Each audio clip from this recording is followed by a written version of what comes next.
बहुत समय पहले हिमालय की तलहटी में कपिलवस्तु नामक एक सुंदर राज्य था। वहां के राजा शुद्धोधन और रानी महामाया को एक पुत्र की बहुत इच्छा थी। एक दिन रानी महामाया ने सपना देखा। एक सफेद हाथी उनके गर्भ में प्रवेश कर रहा है। यह शुभ संकेत माना गया।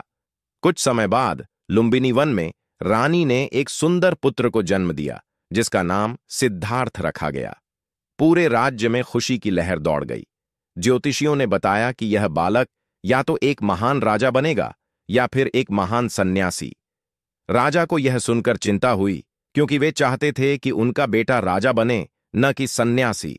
राजा ने सिद्धार्थ को महल में ही रखा, जहां उन्हें केवल सुंदर चीजें, हंसी, संगीत और आरामदायक जीवन ही दिखाया जाता। सिद्धार्थ बहुत समझदार और शांत स्वभाव के थे। उन्हें पढ़ाई, घुड़सवारी, तीर कमान और अन्य राजसी कलाओं में निपुण बनाया गया। उन्होंने यशोधरा नाम की सुंदर और बुद्धिमान राजकुमारी से विवाह किया और उनका एक पुत्र हुआ, राहुल। लेकिन सिद्धार्थ का मन कभी पूरी तरह खुश नहीं था। उन्हें लगता था, कुछ तो है जो मैं नहीं जानता। एक दिन सिद्धार्थ ने महल से बाहर जाने की इच्छा जताई।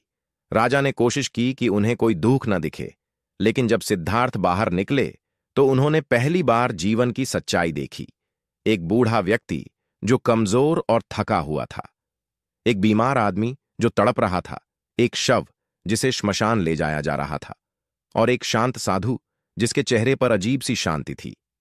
इन चार दृश्यों ने सिद्धार्थ का मन पूरी तरह बदल दिया। उन्होंने समझा कि जीवन में जन्म, मृत्यु, रोग और दुख सबको सहने पड़ते हैं। एक रात जब सब सो रहे थे, सिद्धार्थ ने अंतिम बार अपनी पत्नी यशोधरा और बेटे राहुल को देखा और चुपचाप महल छोड़ दिया। उन्होंने अपने घोड़े कंथक और सेवक चन्ना के साथ जंगल की ओर रुख किया। उन्होंने अपने बाल काटे, राजसी वस्त्र उतारे और भिक्षु का वस्त्र पहन लिया। अब वे सिर्फ सिद्धार्थ नहीं, एक साधक थे। सच्चाई की खोज में निकले।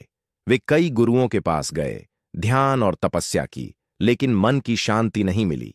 कई वर्षों की कठिन साधना के बाद भी सिद्धार्थ को उत्तर नहीं मिला, तो उन्होंने तय किया कि वे पीपल के पेड़ के नीचे तब तक ध्यान करेंगे जब तक उन्हें सच्चा ज्ञान न मिल जाए। बोध गया में निरंजना नदी के किनारे वे पीपल वृक्ष के नीचे बैठ गए। कई दिन बीत गए। उन्होंने ना कुछ खाया न पिया, बस ध्यान में लीन रहे। अंततः एक पूर्णिमा की रात उन्हें ज्ञान की प्राप्ति हुई। अब वे बुद्ध बन गए, यानी वह जो जाग चुका है। ज्ञान प्राप्त करने के बाद बुद्ध ने सोचा कि उन्हें इस ज्ञान को दूसरों के साथ बांटना चाहिए। वे सारनाथ गए, जहां पहले 5 साधक थे जो कभी उनके साथ थे। उन्होंने उन्हें धम्म यानी धर्म का पहला उपदेश दिया। उन्होंने बताया कि जीवन में दुख है, उसका कारण तृष्णा है, तृष्णा को रोका जा सकता है, और इसका उपाय अष्टांगिक मार्ग है, यानी सही सोच, सही कार्य, सही वाणी, सही आजीविका, सही प्रयास, सही ध्यान, सही संकल्प और सही दृष्टि। बुद्ध के उपदेशों ने लाखों लोगों का जीवन बदला। एक बार एक डाकू अंगुलिमाल, जिसने 100 से अधिक लोगों की हत्या की थी, बुद्ध से मिला। बुद्ध की करुणा और शांत उपदेश से वह बदल गया, अपने अपराधों के लिए पश्चाताप किया और भिक्षु बन गया। बुद्ध ने उसे अपनाया और वह भी एक शांतिपूर्ण जीवन जीने लगा। बुद्ध सिखाते थे, नफरत से नफरत कभी नहीं मिटती, प्रेम से ही नफरत समाप्त होती है। बुद्ध ने समाज में बराबरी की बात की। उन्होंने अपनी सौतेली मां महाप्रजापति को पहली भिक्षुणी बनने की अनुमति दी।